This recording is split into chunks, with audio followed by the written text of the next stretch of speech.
Andrew Miller. Andrew, we asked Mick Mulroy this a short time ago, why do you think Hamas agreed to release the hostages now? Well, thanks for having me, Perry. I think there are two primary reasons behind Hamas's agreement at this time.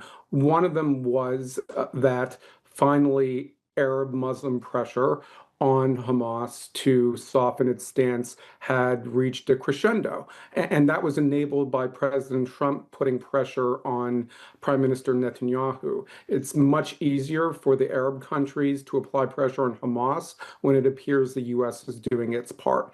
Hamas feared that it would be isolated regionally from not its allies, but from countries with which it normally has relations if it didn't accept it. The second reason is I think they made a strategic decision that the hostages were increasingly becoming more of a liability than an asset. They were the primary leverage throughout this conflict, but it was the one issue that the international community saw as a legitimate Israeli war objective, freeing the hostages. So now, having released them, if Israel were to continue this war, we've already seen the swell of international opposition to Israeli operations.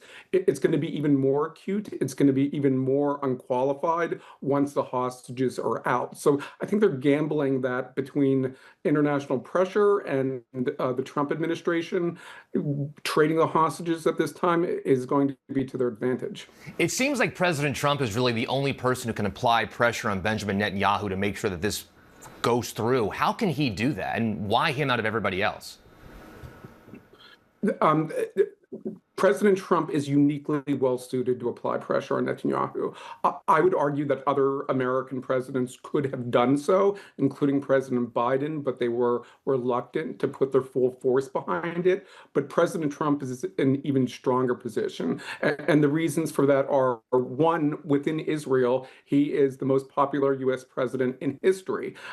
His decision to move the embassy to Jerusalem, the Abraham Accords, recognition of Israeli sovereignty over the Golan Heights. It's a bit like Nixon going to China, where no one can doubt that he loves Israel and is a good reason for asking Israel to make concessions. The second reason is actually domestic to the United States.